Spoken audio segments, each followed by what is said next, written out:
नमस्कार दोस्तों, मैं शिवम सिंह। आपका हमारे YouTube channel Shivam Singh ICIT में स्वागत है। और आप लोगों ने कंप्यूटर ऑपरेटर का फॉर्म भरा होगा और तैयारी भी कर रहे होंगे।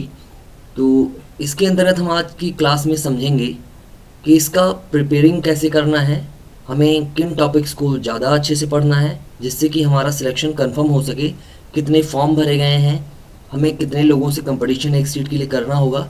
इन सारी बातों को समझेंगे और थोड़ा सा इसका मेथड समझते हैं कि कैसे पढ़ के हम इस वैकेंसी को प्राप्त कर सकते हैं। चलिए देखिए, अगर मैं बात करूं तो यहाँ पे इसके अंतर्गत टोटल 930 वैकेंसी इसके अंतर्गत थी और आप लोगों ने इसका फॉर्म भी डाला होगा। देखिए, और इसकी जो क्वालिफ़िकेशन है, क्वालिफ़िकेशन इसमें मांगा गया था कि आप 12th पास होने चाहिए विथ PCM, यानी आपका फिजिक्स केमिस्ट्री और मैथ होना चाहिए। और ओ लेवल इसके साथ में आपका ओ लेवल होना चाहिए या कंप्यूटर से डिप्लोमा होना चाहिए। दोनों में से कोई अगर एक होगा तो आप इसके लिए एलिजिबल होंगे। ये क्वालिफ़िकेशन अगर होगी आपकी तो फिर आप इस फॉर्म को भर सकते हैं। इस फॉर्म को भरने का जो एज रखा गया था वो 18 से 28 साल तक रखा गया था जनरली। तो ये चीज़ें थी जिसको यूज़ करते हुए आप लोगों ने फॉर्म भर दिया गया होगा। और जब मैं वीडियो रिकॉर्ड कर रहा हूँ तो फिलहाल ये फॉर्म भरे जा चुके हैं। और ये वीडियो बनाने का उद्देश्य ये है कि आप चीज़ों को समझ लें कि कैसे आपको इस पेपर को पास करना होगा। देखिए, अगर आप इसके सिलेबस की बात करें तो इसको मैंने बेसिकली 3 भागों में बांटा है, जिसमें सब्जेक्ट पहला है जर्नल स्टडीज़, जिसको जीके बोलते हैं। इसके अंतर्गत देखिए, अगर जर्नल स्टडीज़ की बात करते हैं तो इसमें जो क्वेश्चंस आते हैं वो 40 नंबर के क्वेश्चंस इसके अंतर्गत आते हैं। और यहाँ पे ऐसे रीजनिंग और मेंटल एप्टीट्यूड मिलाकर ये जो मार्क्स बनते हैं ये हमारे बन जाते हैं। ये भी आपका 40 क्वेश्चन से भी आता है और 80 क्वेश्चन कंप्यूटर साइंस से आता है। ठीक है, यानी आपका टोटल 160 क्वेश्चन, 160 क्वेश्चन आपके टोटल होते हैं। और अगर आप इन्हें मार्क्स में डिवाइड करेंगे तो टोटल ये जो मार्क्स होता है इसका वो आपका 200 होता है। मतलब 200 नंबर का आपका ये पेपर होगा।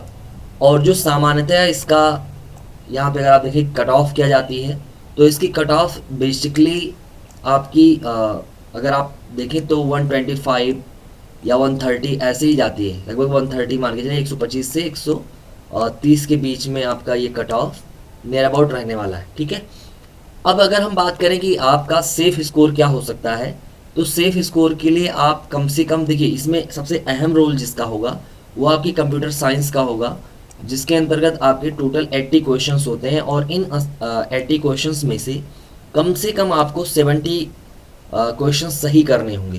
ठीक है, और सबसे प्लस पॉइंट ये है कि इसमें कोई भी नेगेटिव मार्किंग नहीं है।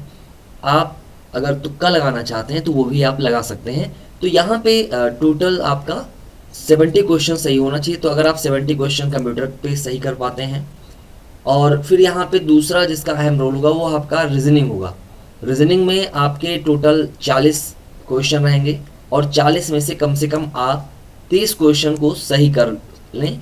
तो इस तरीके से आपको प्रैक्टिस करनी है कि आपका कम से कम 70 क्वेश्चन कंप्यूटर साइंस में सही हो जाए और रीजनिंग में आपका 30 क्वेश्चन सही हो जाए। तो बाकी जनरल स्टडीज़ से थोड़ा देखिए, इसमें सब्जेक्ट तो कई सारे हैं। देखा जाए हिस्ट्री है, आपका पॉलिटी है, आपका यहाँ पे भूगोल भी है, तो कई सारे, और साथ में करंट अफेयर्स है। तो जिसका रोल ज़्यादा है वो करंट अफेयर्स का है। तो बेसिकली आप इसको थोड़ा बहुत पढ़ के आप अपना जो जनरल स्टडीज़ है इसको पढ़ के आप 10-12 नंबर तो आराम से इजीली ला ही सकते हैं।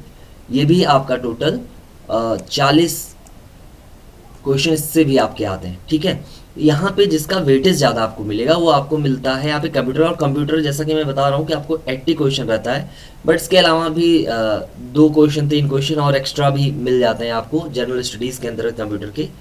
तो कुल मिला के यहाँ पे अगर आप 70 क्वेश्चन यहाँ पे सही कर ले जाते हैं और 30 यहाँ पे कर लेते हैं और 10-12 यहाँ पे मार लेते हैं तो आपको सिलेक्शन से कोई रोक नहीं सकता और आप बहुत ईजिली वहाँ पे पेपर को क्लियर कर पाएंगे। क्योंकि इनको अगर आप देखें, और एक क्वेश्चन जो होता है वो आपका 1.25 का होता है ना। इस इतने नंबर का एक क्वेश्चन आपको देखने को मिलेगा, यानी आपका 100 नंबर का कंप्यूटर का आता है और यहाँ पे 50-50 नंबर के आपके जनरल स्टडीज़ और रीजनिंग के आते हैं। तो इस तरीके से अगर आप ये नंबर गेन कर लें और उसके बाद में तो आपको यहाँ पे सिलेक्शन लेने से कोई रोक नहीं सकता है। सबसे बड़ी बात यहाँ पे कि आपको प्रिपरेशन कंप्यूटर के लिए अच्छे से करना चाहिए, और यही सोचते हुए मैंने प्लान किया है कि मैं आपको कंप्यूटर साइंस का जो पोर्शन है इसका प्रिपरेशन मैं करवाऊँगा। डेली रात में 9 बजे आपको वीडियोस मिल जाएगी, आपको क्लास मिलेगी।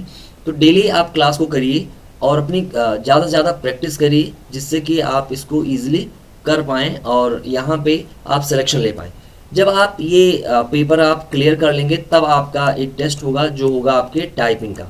ठीक है, टाइपिंग जो होगा वो आपका 25 वर्ड पर मिनट होना चाहिए आपके हिंदी का, और 30 चाहिए आपको। ठीक है, तो ये आपको चाहिए होगा। तो कम से कम आप लोग इसकी तैयारी कर लीजिए, और मैं आशा करता हूँ आपको ये चीज़ें समझ में आई होंगी, और इस टारगेट के साथ में अपने लक्ष्य पे आप आगे बढ़ सकते हैं। और मेहनत करिए, और मैं आपको सिलेबस को थोड़ा डिटेल में भी दिखा देता हूँ कि क्या है। और अगर आपको वीडियो अच्छी लग रही हो तो वीडियो को लाइक कर लीजिएगा, शेयर कर लीजिएगा, और चैनल पे अगर आप नए हैं तो चैनल को सब्सक्राइब भी कर लीजिएगा। साथ में आप टेलीग्राम पे जो भी पीडीएफ वगैरह होंगी आपकी क्लासेस की, उसका पीडीएफ आपको Telegram channel Shivam Singh ICIT में मिल जाएगा। फेसबुक पेज पे भी आप फॉलो कर सकते हैं, इंस्टाग्राम पे भी आप फॉलो कर सकते हैं पर्सनल इंटरेक्शन के लिए। बस की तो इसके सिलेबस में अगर आप इसे ध्यान से देखेंगे तो यहाँ पे सामान्य यानी आपका जीके है, जीके में आपका साइंस है, है ना, हिस्ट्री है, ठीक है, आपका पॉलिटी है, ये सब मिला के इससे आपके आते हैं क्वेश्चंस कई सारे। फिर साथ में आपका मेंटल एप्टीट्यूड से भी आपका क्वेश्चन आता है, ये आपको पढ़ना रहेगा। तो इन दोनों को आप एक जैसा मान सकते हैं, 40 नंबर का इन दोनों से मिला के आता है। ठीक है, जो मैंने ऑलरेडी आपको बता दिया है। तो ये इसका सिलेबस है, और यहाँ पे कंप्यूटर साइंस काफ़ी इंपॉर्टेंट है, जिसमें मैं जो चीज़ें कवर करूँगा उसमें आपका पहला तो इंट्रोडक्शन होता है, डेटाबेस मैनेजमेंट सिस्टम है यानी डीबीएमएस से भी आता है, जो भी आपका ऑफिस ऑटोमेशन है। इन सारे टॉपिक से आपके क्वेश्चंस बनते हैं, तो इन सारे क्वेश्चंस को आप तैयार कर लीजिएगा, और मैं डेली आपको इसका प्रैक्टिस करवाऊंगा। तो आप लोग रेडी रहिए उस क्वेश्चन के लिए, और कल से आपको वीडियोस मिलना शुरू हो जाएंगी रात में 9 बजे। और ज़्यादा से ज़्यादा तैयारी करिए, अपनी तैयारी को बेटर करिए। फिर मिलते हैं हम एक नई क्लास में, तब तक के लिए आप सभी को जय हिंद। सब्सक्राइब करना बिल्कुल मत भूलिएगा।